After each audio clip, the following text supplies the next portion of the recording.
कुमार आप सभी के सामने आज फिर उपस्थित हुआ हूं अपने नए YouTube channel Gurukul number 1 math study centre में। दोस्तों मैं आज आप लोगों के सामने 66वां बीपीएससी जो हाल ही में 27 दिसंबर को एग्जाम हुआ है उसमें पूछे गए गणित विषय से संबंधित प्रश्नों को आज मैं आपको हल करके बताऊंगा कि आप लोग कैसे बहुत आसानी से उन प्रश्नों का आसानी से आप हल कर सकते हैं। तो आइए बिना देर किए हुए मैं आप सभी के सामने उन 10 प्रश्नों को बारी बारी से लेकर के चलता हूं और कैसे उसको आप आसानी से हल कर सकते हैं ये देखते हैं। तो आइए देखते हैं पहला प्रश्न है कि 598 प्लस 479 के होल स्क्वायर माइनस 598 माइनस 479 के होल स्क्वायर बट्टा 598 गुने 479 का मान क्या होगा। ऑप्शन आपको दिया है ऑप्शन नंबर ए 4, बी में दिया है 10, सी में दिया है 132 और डी में दिया है 8 और ई आपका होता है ऐसा ऑप्शन होता है कि आपको बहुत कंफ्यूज करता है, एक से अधिक या इनमें से कोई नहीं। तो देखिए इसका सॉल्यूशन आप बहुत आसानी से बना सकते हैं। सबसे पहले आप इसको ए मानिए तो इसको बी मानिए, तो ए भी आपका ए और बी होगा, ए भी आपका ए बी हो गया। और इस ए चूंकि आपका अगर सॉल्यूशन में देखते हैं तो यह ए प्लस बी के होल स्क्वायर के टर्म में है माइनस ए माइनस बी के होल स्क्वायर और बट्टा ए गुना बी यानी ए बी। आप जानते हैं कि फॉर्मूला होता है ए प्लस बी के होल स्क्वायर माइनस ए माइनस बी के होल स्क्वायर का फॉर्मूला होता है 4ab और बट्टा ए बी। तो आप देखिए ए बी कट गया तो आप कितना आसानी से आप देखिए यहाँ 4 आ गया आंसर, यानी कि आप इस बड़ा चीज को आपको देखने में जो बड़ा लग रहा है वो बहुत ही छोटा आसानी से बन सकता है। तो आप इसका आंसर क्या हो गया 4, तो आपका ऑप्शन नंबर ए इसका आंसर हो गया 4। देखिए दूसरा सवाल, एक शहर की जनसंख्या 1,76,400 है, यदि यह 5% की दर से सालाना बढ़ती है तो 2 साल बाद इसकी जनसंख्या क्या होगी। जनसंख्या से संबंधित क्वेश्चन आप लोग जानते होंगे कि किसी भी शहर की जनसंख्या अगर सालाना बढ़ रही है चाहे घट रही है उसका फॉर्मूला होता है कि n वर्ष बाद जनसंख्या बराबर वर्तमान जनसंख्या इंटू 1 प्लस दर बटा 100 के पावर n, जो कि n बताता है कि कितना साल बाद जनसंख्या बढ़ रही है। अगर बढ़ रही है तो प्लस लेंगे और घट रही है तो माइनस लेंगे।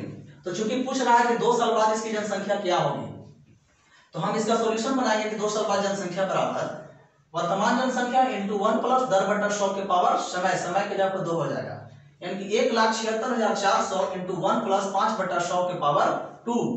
5 से मैंने 100 काट दिया, 5 से 20 मिनट तक कटा और यहाँ हो गया हमारा 1,76,400 गुने 1 प्लस 1 बटा 20 होगा तो यानी 20 से 21 बटा 20 जो कि स्क्वायर है तो 2 बार हो गया, तो 21 बटा 20 गुना 21 बटा 20 और यहाँ पर मैंने 1 0 से 1 0 इस तरह से काट दिया और 2 दूनी चूंकि 4 होता है तो मैंने 4 से इसको जब काटा तो यह 441 मिनट तक कट गया और 441 गुने 21 गुने 21 21 गुना 21 होता है 441। तो इस तरह से आप देखिए 441 गुने 441 अगर आप करेंगे तो आपका रिजल्ट आएगा 1,94,481। तो इस तरह से आप ऑप्शन नंबर आप देखिए ए आपका सही आंसर है 1,94,481। देखिए दूसरे प्रश्न पर चलते हैं हम लोग। औसत से संबंधित प्रश्न है कि यदि m संख्याओं का औसत n स्क्वायर और n संख्याओं का औसत m स्क्वायर है तो m प्लस n संख्याओं का औसत क्या होगा। ऑप्शन नंबर ए में है n बटा n, बी है आपका m बटा n, सी है आपका mn और डी है आपका m माइनस n और ऑप्शन नंबर ई कोई नहीं है, एक से अधिक ऑप्शन रहता है आपको। तो देखिए चूंकि औसत का हम लोग फॉर्मूला जानते हैं कि औसत बराबर होता है कुल योग बटा कुल संख्या, वहां से अगर हम लोग कुल योग निकालेंगे तो औसत गुने संख्या हो जाएगा। तो देखिए मैंने एक तरफ लिख दिया संख्या, एक तरफ औसत और एक तरफ कुल योग। तो शुरुआत में आप देखिए कि संख्या मेरा क्या है, यहाँ m संख्या है और इसका औसत क्या है n स्क्वायर है, तो यहाँ से अगर हम ये दोनों को गुना करेंगे तो इसका कुल योग हो जाएगा mn स्क्वायर। उसी प्रकार हमारा दूसरा संख्या है फिर n संख्या और इसका औसत दिया है m स्क्वायर, तो n संख्या का औसत m स्क्वायर, तो यहाँ से कुल योग हो जाएगा n गुना m स्क्वायर यानी nm स्क्वायर। तो अब हमको पूछ रहा है कि m प्लस n संख्याओं का औसत क्या है, तो m प्लस n संख्याओं का औसत क्या है। तो यहाँ से आप देखिए m प्लस n हमारा संख्या हो गया और इसका हम कुल योग अगर निकालेंगे तो mn square plus nm square. तो यहाँ से दोनों mn अगर हम कॉमन ले लेते हैं तो यहाँ mn करने के बाद बचेगा हमारा m प्लस n। तो इस तरह से m प्लस n का अगर कुल योग हमको मालूम है mn into n plus n तो इसका औसत क्या हो जाएगा, औसत बराबर हो जाएगा कुल योग बट्टा कुल संख्या, यानी कि हम कह सकते हैं mn into m plus n बट्टा m प्लस n और m प्लस n कट जाएगा तो हमारा रिजल्ट आ जाएगा mn। तो आप एक औसत का फॉर्मूला के आधार पर इसको बहुत जल्द बना सकते हैं। तो आपका mn आपका ऑप्शन नंबर सी हो गया, mn आपका सही आंसर। चौथा सवाल आपका है कि यदि 2nc3 अनुपात nc2 बराबर 44:3 तो n का मान क्या है। ऑप्शन आपका है यह ए में 1, बी में 6 और सी में 11 है, डी में 4 और ये आपका होता है 1 से अधिक या कोई नहीं। तो देखिए यह हमारा कॉम्बिनेशन पर आधारित एक सूत्र होता है। कॉम्बिनेशन का फॉर्मूला होता है हमारा, अगर जानते हैं कि NCR का फॉर्मूला होता है n का फैक्टोरियल बट्टा में r का factorial into n minus r का फैक्टोरियल। आपको इस फॉर्मूला का इस्तेमाल यहाँ करना होगा। तो यहाँ हम आइए सॉल्यूशन को देखते हैं।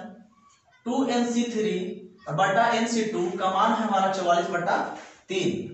तो इसका फॉर्मूला हम लोग लिखेंगे 2n का फैक्टोरियल बट्टा 3 का फैक्टोरियल इंटू 2n माइनस 3 का फैक्टोरियल बट्टा n का फैक्टोरियल बट्टा 2 का फैक्टोरियल इंटू n माइनस 2 का फैक्टोरियल बराबर 44/3। और एक चीज आप एक जान लीजिए कि किसी भी फैक्टोरियल का मतलब क्या होता है कि शुरू से लेकर उस संख्या तक के गुणनफल। जैसे अगर मान लेते हैं, कह देता है आपको कि 10 का फैक्टोरियल का मतलब क्या होता है 1 गुना 2 गुना 3 गुना लेकर 10 तक के गुणनफल। उसी प्रकार हम यहाँ लिख दिए हैं कि अगर n का फैक्टोरियल का मतलब हमारा क्या हो गया n into n minus 1 into n minus 2 dot dot dot 2 गुने 1 तक, यानी कि 1 से लेकर n तक के संख्याओं का गुणनफल ही हमारा n का फैक्टोरियल है। तो आप उसी प्रकार अब यहाँ देखिए, यहाँ से हम लिख सकते हैं 2n का फैक्टोरियल बट्टा 3 का फैक्टोरियल इंटू 2n माइनस 3 का फैक्टोरियल। ये ऊपर जाएगा तो गुना हो जाएगा 2 का फैक्टोरियल इंटू n माइनस 2 का फैक्टोरियल और बट्टा में n का फैक्टोरियल बराबर 44/3। यहाँ से आप देखिए बहुत लोग मिस्टेक कर सकते हैं कि यहाँ n का फैक्टोरियल काट सकते हैं, नहीं, कभी नहीं होगा। आप यहाँ यह 2n है और यहाँ n सिर्फ है तो ये कभी नहीं कटेगा।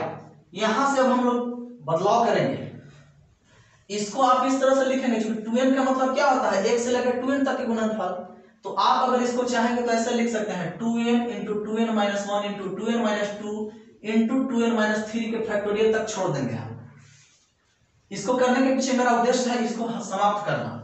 और नीचे में अगर इसको हम चाहेंगे तो इसको लिख सकते हैं 3 के फैक्टोरियल इंटू 2 के फैक्टोरियल इंटू 2n माइनस 3 के फैक्टोरियल गुना ये हमारा 2 के फैक्टोरियल और ये हमारा n माइनस 2 के फैक्टोरियल। अब इसको समाप्त करने के लिए हम लोग इसको इस तरह से लिख सकते हैं n into n minus 1 into n minus 2 के फैक्टोरियल, क्योंकि n का फैक्टोरियल का मतलब क्या होता है 1 से लेकर n तक के गुणनफल। तो यहाँ तक भी हम लोग लिख के छोड़ दे सकते हैं कि चलो ये भी फैक्टोरियल तक रोक दिए और इतना बराबर 44/3। यहाँ से देखिए यह हमारा 2n माइनस 3 का फैक्टोरियल कट गया। यहाँ से देखिए ये हमारा 2 का फैक्टोरियल से कट गया। यहाँ से देखिए n माइनस 2 के फैक्टोरियल n माइनस 2 के फैक्टोरियल से कट गया। ये हमारा n इस n से कट गया। तो यहाँ पर और हम देख सकते हैं कि यहाँ मेरा बचा क्या, तो यहाँ देख रहे हैं कि मेरा 2 यहाँ बचा, यहाँ 2n माइनस 1 बचा और एक 2n माइनस 2 में हम लोग अगर 2 कॉमन ले लेते हैं तो 2 इंटू n माइनस 1 बचा और नीचे में क्या बच रहा है तो 3 इंटू यहां से देखिए n माइनस 1 बराबर इधर से 44/3। अब यहां से आप देखिए फिर मेरा n माइनस 1 कट जाएगा। अब यहाँ देखिए 2 गुने 2 है तो 2 से अगर हम इसको चाहेंगे तो 44 को 22 बनाते काटेंगे, फिर 2 से इसको हम 11 बनाते काटेंगे तो इधर हो गया मेरा 11 और एक 3 से मेरा 3 समाप्त हो जाएगा। तो यहाँ मेरा बच रहा है 2n माइनस 1 बराबर 11। तो 2n बराबर क्या हो जाएगा 11 और 1 12, इसलिए n का मान क्या हो जाएगा 12/2 करेंगे तो 6 आंसर। तो इस तरह से आपने देखा कि 4 क्वेश्चन का सॉल्यूशन मैंने आपको किया। तो आइए हम लोग और 6 क्वेश्चन पर चलते हैं। तो आइए देखते हैं हम लोग नेक्स्ट प्रश्न क्या है हमारा, उस पर हम लोग चलते हैं।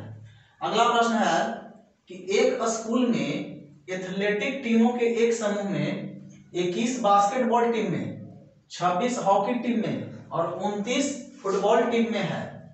अगर 14 हॉकी और बास्केटबॉल खेलते हैं, 12 फुटबॉल और बास्केटबॉल खेलते हैं, 15 हॉकी और फुटबॉल खेलते हैं, 8 तीनों खेल खेलते हैं, तो कितने केवल फुटबॉल खेलते हैं? ऑप्शन ए में आपका है 10, बी में है 29, सी में है 21, डी में है 18 और ई आपका तो है नहीं, जानते हैं कोई नहीं है 1 से अधिक। तो इस प्रकार के प्रश्न को हम लोग एक सूत्र से भी बनाते हैं और नहीं तो आप सबसे बढ़िया मैं आप लोगों को बता रहा हूं, आप डायग्राम की सहायता से इस प्रश्न को बहुत आसानी से बना सकते हैं। तो सबसे पहले आइए हम लोग 3 को डायग्राम बना लेते हैं। एक ए बनाया मैंने, एक ए बनाया और एक इस तरह से बनाया। तो सबसे पहले मैंने इसको फुटबॉल मान लिया जिसमें फुटबॉल खेलने वालों की संख्या हमारा है 21। इसको मैंने हॉकी का क्षेत्र मान लिया जिसमें खेलने वालों की संख्या हमारा 26 और इसको मैंने माना फुटबॉल खेलने वालों की संख्या, जिसका टोटल खेलने वालों की संख्या है हमारा 29। इसके बाद यहाँ प्रश्न दिया है कि बास्केटबॉल और हॉकी दोनों खेलने वालों की संख्या 14 है। बास्केटबॉल और हॉकी खेलने वालों की संख्या 8 6 14। तो यहाँ पर और टोटल बास्केटबॉल और फुटबॉल खेलने वालों की संख्या यहाँ पर से देखिए टोटल है 8 4 12। और यहाँ से देखिए टोटल बास्केटबॉल और हॉकी दोनों में खेलने वालों की संख्या है 8 7 15। और तीनों के बारे में दिया कि 8 तीनों खेल खेलते हैं, तो मैंने 8 लिखा है तीनों खेल खेलने वालों की संख्या।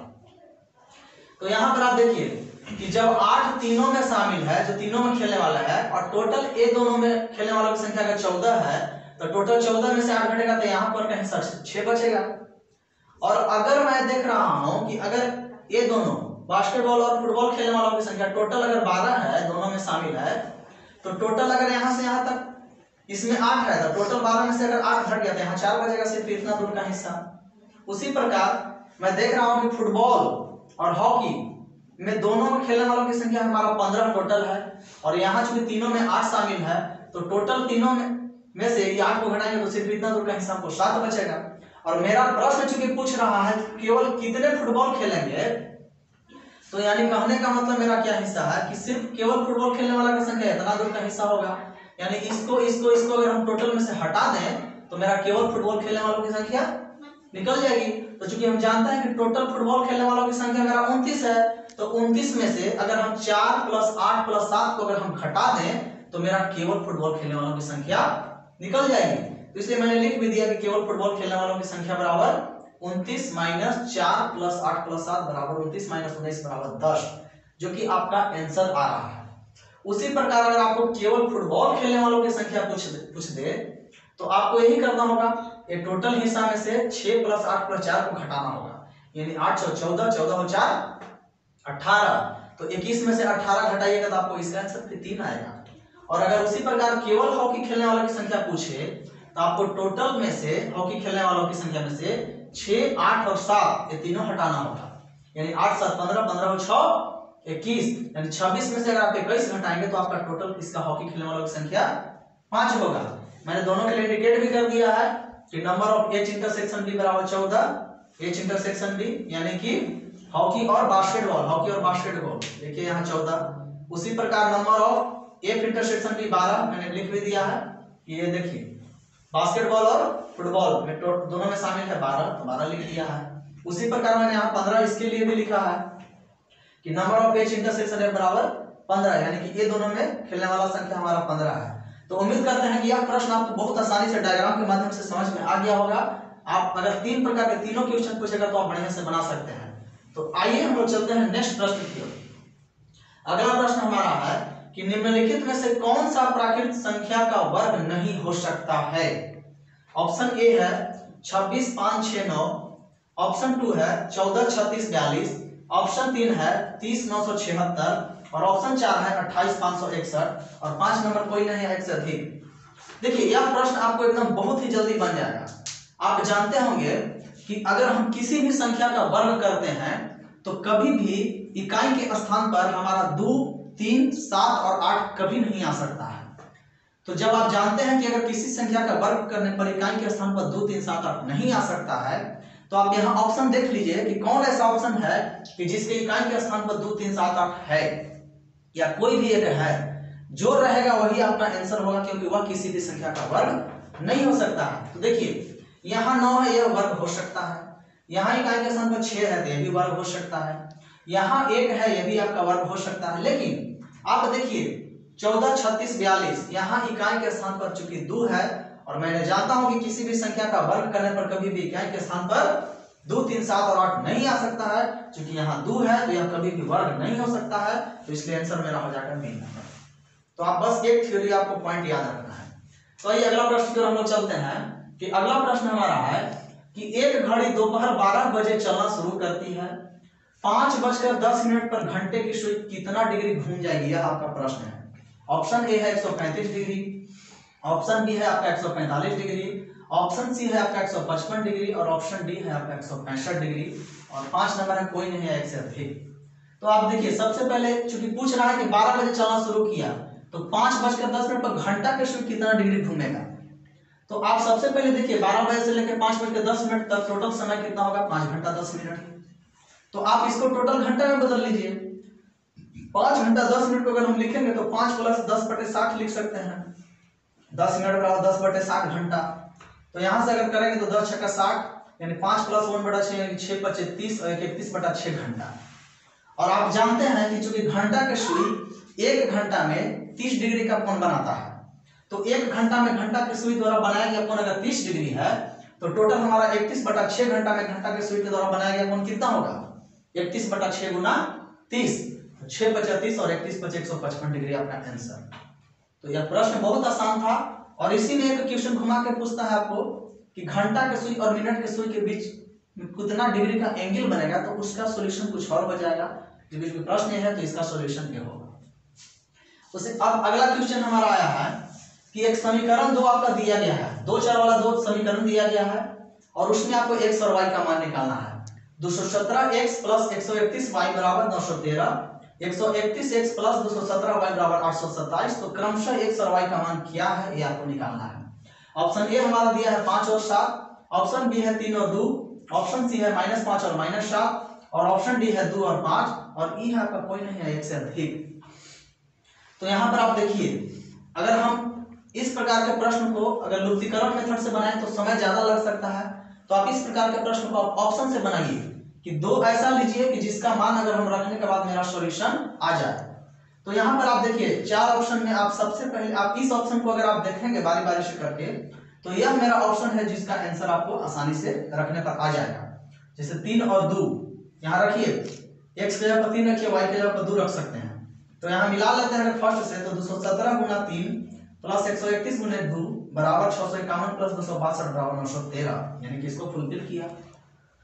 उसी प्रकार अगर इसमें भी रख के हम चेक कर सकते हैं समीकरण 2 से कि 131 × 3 + 217 × 2 = 393 + 434 = 827, यानी कि x और y का जो 3 और 2 मान हम लोग रखते हैं वह दोनों इक्वेशन हमारा सेटिस्फाई करता है, इसलिए हमारा यह आंसर 100% ऑप्शन बी हो जाएगा। अब आइए 2 सवाल और हम लोग देखते हैं कि 2 सवाल क्या है। तो आइए हम लोग दूसरे 2 और सवाल को हम लोग देखते हैं। तो आइए हम लोग देखते हैं कि 2 और बहुत महत्वपूर्ण सवाल क्या है, इसको हम लोग हल करते हैं। तो अगला सवाल है आपका कम समय से संबंधित प्रश्न है। तो एक प्रश्न दिया है 9 नंबर, हम लोग 9 नंबर में चल रहे हैं कि प्रश्न है कि मोहन 25 दिनों में एक काम कर सकता है जिसे सोहन 20 दिनों में पूरा कर सकता है। दोनों एक साथ 5 दिनों के लिए श्रम करते हैं और उसके बाद मोहन काम छोड़ देता है, तो शेष काम को पूरा करने में सोहन को कितना समय लगेगा। बहुत आसान प्रश्न है, आप आसानी से बना सकते हैं। पहले समझ लीजिए कि मोहन 25 दिन में जो काम कर सकता है सोहन उस काम को 20 दिन में करेगा। इसका मतलब है कि सोहन का शक्ति ज्यादा है क्योंकि उसको समय कम लग रहा है। अब दोनों ने मिलकर के 5 दिन काम किया और उसके बाद मोहन छोड़कर चला गया, तो शेष काम को सोहन कितना दिन में करेगा। तो सबसे पहले हम ये देखेंगे कि मोहन और सोहन के द्वारा 5 दिन में कितना काम हुआ। क्योंकि एक दिन में अगर हम निकालते हैं मोहन का काम तो 25 दिन में एक काम, तो एक दिन में 1/25 काम। तो उसी प्रकार अगर चूंकि हमारा सोहन 20 दिन में एक काम कर सकता है तो एक दिन में 1/20 काम करेगा। तो अगर हम दोनों के काम को जोड़ेंगे एक एक दिन का काम को, तो एक दिन का दोनों का काम होगा हमारा 1/25 + 1/20। तो उसी प्रकार अगर दोनों का 5 दिन का काम करेंगे जोड़ेंगे तो 5 से गुना कर देंगे हम। तो 5 × 1/25 + 1/20। तो यहाँ अगर हम इसको हल करेंगे तो 25 25 पंचों की यानी 1/5 + 1/4, जिसको हल करने के बाद हमारा अगर 20 लघुत्तम होगा। 5 चौके 20, 4 और 4 पर यानी 5, यानी 5 4 9 9/20 काम। यानी कि यहां तक हम देखें कि मोहन और सोहन के द्वारा 5 दिन में टोटल 9/20 काम किया गया। तो यहां से शेष काम मेरा कितना होगा, तो शेष काम हो जाएगा 1 में से 9/20 काम को घटा देंगे, या डायरेक्ट यहां से 20 में से 9 काम हो गया तो 11 काम बचेगा, यानी 11/20 काम। 11/20 काम करेगा और इस काम को किसको करना है, क्योंकि मोहन तो काम छोड़ देता है तो करेगा कौन, सोहन। तो 11/20 काम को किसको करना है, सोहन को करना है। और हम जानते हैं कि जिसने दिया है कि सोहन हमारा एक काम करने में 20 दिन समय लेता है, तो अगर उसको 11/20 कम करना होगा तो समय हमारा कम लगेगा, तो इसलिए इसका हो जाएगा आंसर 20 गुने 11/20 यानी कि 11 दिन। यानी कि शेष काम को सोहन कितना दिन में करेगा, तो 11 दिन। तो ऑप्शन हमारा 20, 11, 14, 21 और कोई नहीं है, तो हमारा आंसर हो जाएगा बी नंबर 11 दिन। और अगला सवाल एक मैथमेटिकल रीजनिंग टाइप पे है, जो इसको हम लोग देखते हैं कि एक सीरीज दिया हुआ है 4, 18, 48, 100, इसके बाद लुप्त है कि 294, 448 में पूछ रहा है कि लुप्त संख्या क्या है। तो इसका सॉल्यूशन हम लोग ऑप्शन ए है 94, ऑप्शन बी 164 और ऑप्शन सी 180, ऑप्शन डी 192 और कोई नहीं है से अधिक। तो यहाँ मैंने देखा है, मैंने इसका हल बनाया है कि 4, 18, 48 और 100, यहाँ तक मैंने देखा कि 4 और 18 के बीच में 14 का अंतर है, 18 48 के बीच में 30 का अंतर है और 48 और 100 के बीच में 52 का अंतर है। और फिर मैंने देखा कि 14 और 30 के बीच में 16 का अंतर और 30 और 52 के बीच में 22 का अंतर, और फिर मैंने 16 और 22 के बीच में देख रहे हैं तो 6 का अंतर। इसका मतलब है कि नीचे से हम लोग 6 आगे बढ़ाएंगे, तो इसमें 6 बढ़ा तो 22, तो 22 में 6 बढ़ेगा तो 28। इसका मतलब क्या है कि यहाँ पर जो 52 में 28 जुटेगा तो यहाँ होना चाहिए 80, यानी कि 16 से हमारा 80 ज्यादा अगला यानी 180 आना चाहिए। और आगे देखते हैं कि पूरा होता है कि नहीं। 28 में अगर हम 6 जोड़ेंगे तो 34 आएगा, तो उसी प्रकार हम 80 में अगर 34 जोड़ेंगे तो 114, और अगर 180 में 114 जोड़ते हैं तो 294। तो यहाँ से एक और स्टेप देख लेते हैं। 34 में अगर हम 6 जोड़ते हैं तो 40, और 114 में अगर हम 40 जोड़ते हैं तो 154, और 154 हमारा 294 में जोड़ेंगे तो 448। इसका मतलब है कि यह हमारा यह जो पैटर्न है इसको पूरा कर रहा है। तो इस तरह से हम इसको आंसर मारेंगे 180, यानी कि ऑप्शन नंबर सी मेरा आंसर होगा। तो उम्मीद करते हैं यहाँ तक कि जितना भी 66वां बीपीएससी में पूछा गया गणित विषय से संबंधित प्रश्न है, 10 के 10 प्रश्न आपको बहुत अच्छी तरह से समझ में आया होगा। तो अगर आपको मेरा यह वीडियो पसंद आया है तो आप कृपया करके मेरे इस चैनल को लाइक करें, सब्सक्राइब करें और दोस्तों तक शेयर करें। और जितने लोग नए हैं चैनल को सब्सक्राइब करें और साथ में बेल आइकन को जरूर दबा लें, ताकि अगला हम वीडियो जो भी बनाए आपके पास नोटिफिकेशन पहुंचे। तो चलिए मिलते हैं अगले वीडियो में, धन्यवाद।